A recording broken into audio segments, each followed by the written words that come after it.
Bienvenidos a Perfiles por Educanal Ciencia y Salud, un espacio creado para que podamos exponer a grandes personalidades de nuestra sociedad y hablar de sus logros, sus inicios, su formación académica, y muchas de estas personas hoy día se están candidatando a cargos electivos para este próximo 30 de abril. Hoy tenemos como invitado a Enrique Riera Escudero, de amplia experiencia dentro de la vida política. Fue intendente municipal de Asunción, su padre también fue un gran político, en fin. Pero vamos ya a darle la cordial bienvenida y que se presente para que ustedes le conozcan. ¿Cómo le va, doctor? Bien, muchas gracias, Juan, por la invitación. Bueno, un saludo respetuoso a la teleaudiencia y estoy a disposición, como decía fuera de la cámara, para que la gente conozca quizás aspectos que no son ocupados por los medios tradicionales, y entiendo yo que desde el punto de vista pedagógico es importante porque así la gente termina de formarse una idea de lo que percibe de otros canales. No, y habiendo tanta, hoy, o sea que este año electoral es muy importante porque es la primera vez que las personas van a tener que elegir no por una lista cerrada, sino una lista abierta, donde cada uno de los candidatos tiene que hacer lo mejor posible para venderse o para acudir o para atraer ese voto popular que le pueda posibilitar ocupar un cargo en el Parlamento Nacional.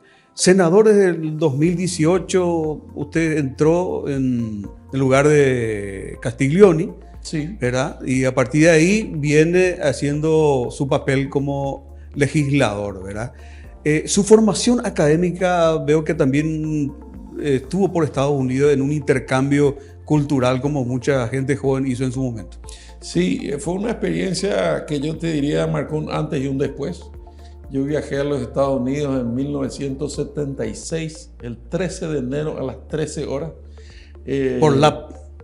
Creo que era LAP. Mira, te hablo de esa época, bueno, ha pasado más de 40 años, ¿verdad? Sí, y fue una experiencia única porque tuvo características diferentes. Como vos dijiste, papá peleó 50 años por la democracia y la libertad, estuvo preso 27 veces y exiliado 2 veces. Porque él tenía dificultades, diferencias con la dictadura de Stroessner. Y recordémonos en esa época, quizás muchos de los televidentes dirán, este es el viejazo, pero en aquel entonces no había internet, no había celular, entonces la correspondencia llegaba por carta, en la vieja dirección de correo que está cerca del Parlamento.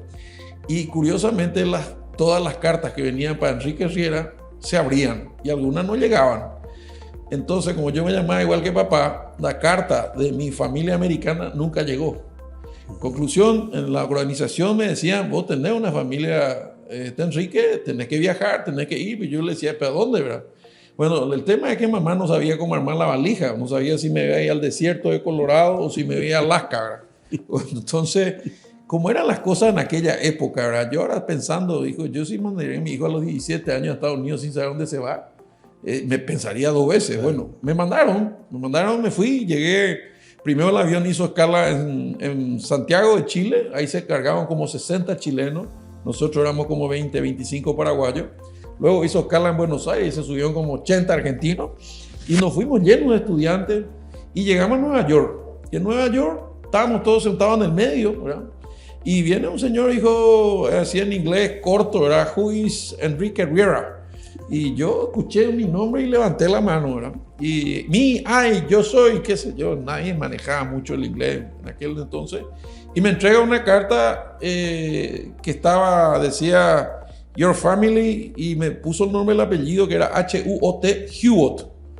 Y abajo decía Minneapolis, Minnesota.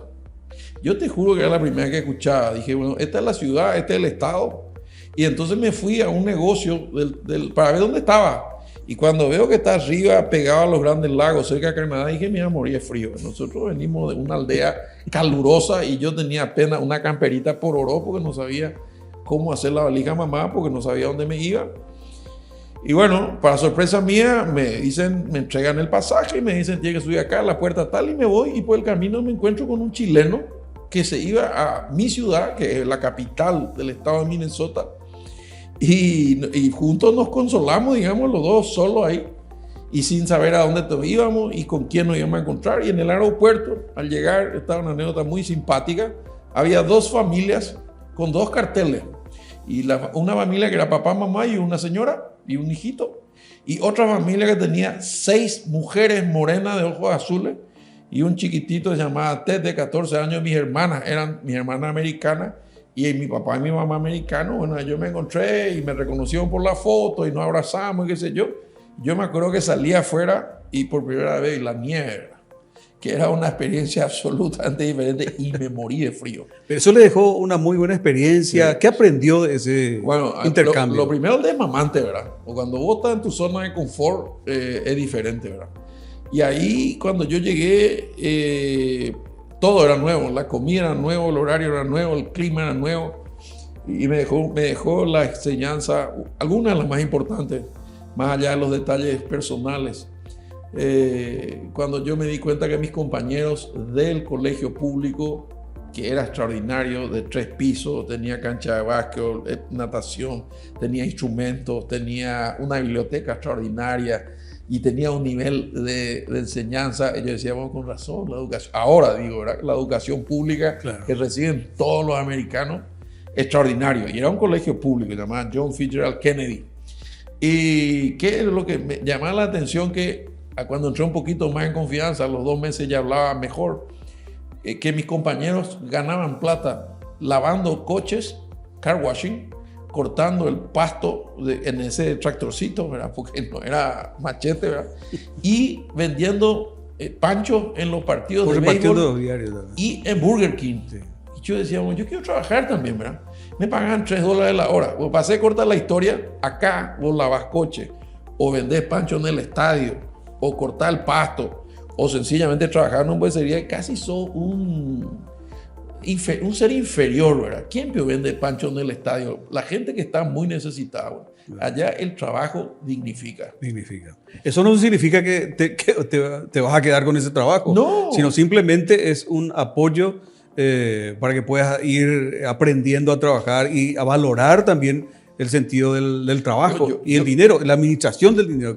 ¿Qué vas a hacer con ese dinero? No es que a vos te costaba muchísimo lavar un auto, toda una tarde que te pasás lavando, tampoco te va a ir. Y la gente guardaba su dinero, sí, para comprar ciertas cosas. Así es, ¿no? Ahí empezaba la administración.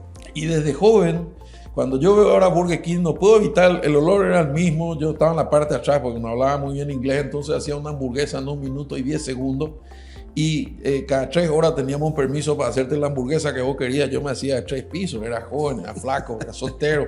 Y además de eso, yo llegué a ganar $850, que para aquel entonces era una fortuna. Y le contaba a mamá, estaba muy orgullosa. Me dijo que gaste en conocer Estados Unidos. Entonces me metí en el coro y con el coro recorrimos 7 ciudades y cantábamos la canción de Coca-Cola, I want to be, no sé qué, salía con una lata inflable y así.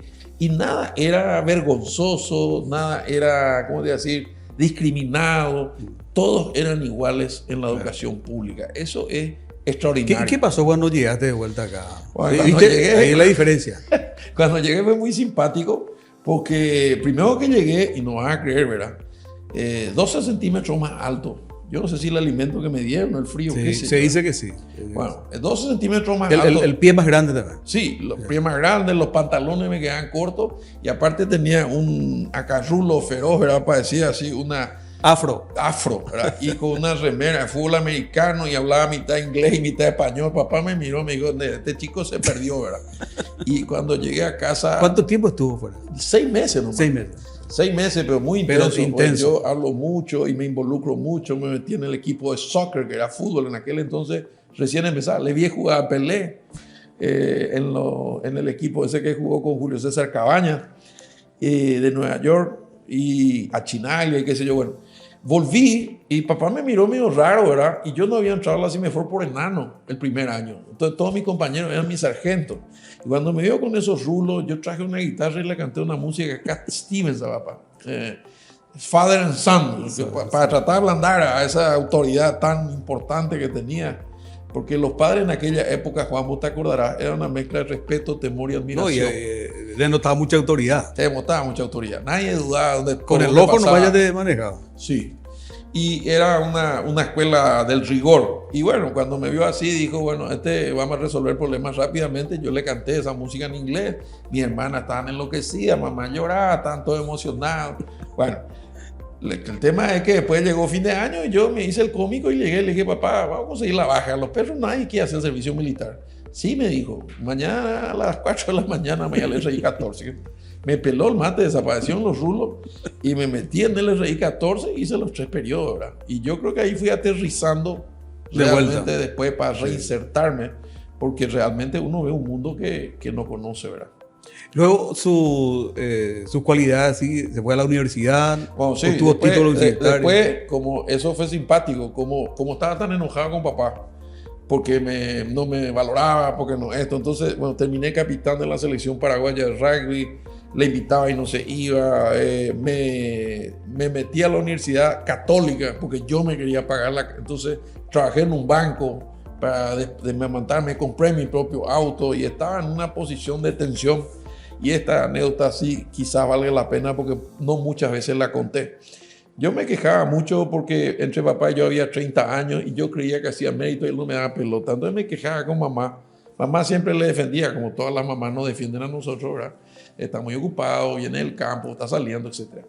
Hasta que un día encontré unas cartas, buscando una carpeta para hacer un trabajo en la facultad, caen unas cartas negras, imagínate, carbónico azul y máquina mecánica. Estábamos remontándonos a aquella época.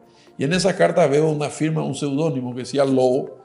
Y yo empecé a pensar que la estancia de Caraguatagüí se llama Lobocuá.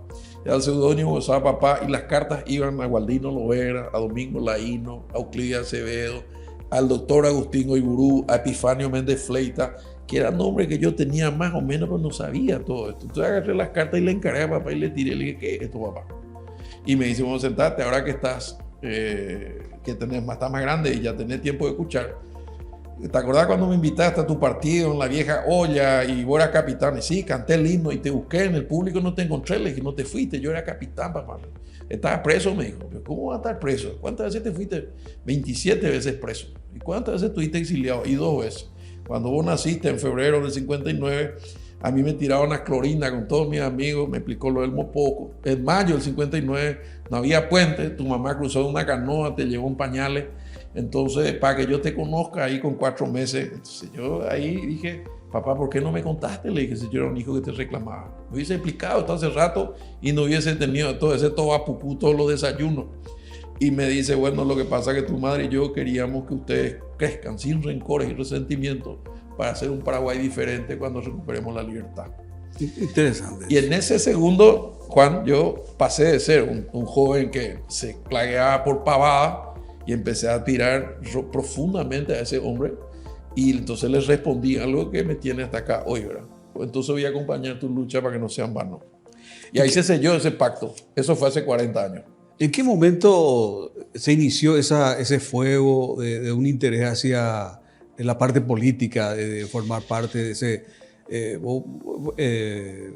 estuviste también en el movimiento de Mopoco, sí, ¿verdad? Efectivamente. Es sinónimo de un joven rebelde que busca siempre su espacio. Sí. A partir de ese momento, yo empecé a encontrar a través de la política la vía de acercarme a papá, porque papá empezó a invitar a las reuniones. Entonces yo me iba ahí a escuchar a Loera, a San Martín, a todo eso. Acordate que en el 83 la Argentina consigue la democracia, vuelven los exiliados por Posada, porque Montanaro dijo pueden venir pero de a uno, y se van a visitar a papá.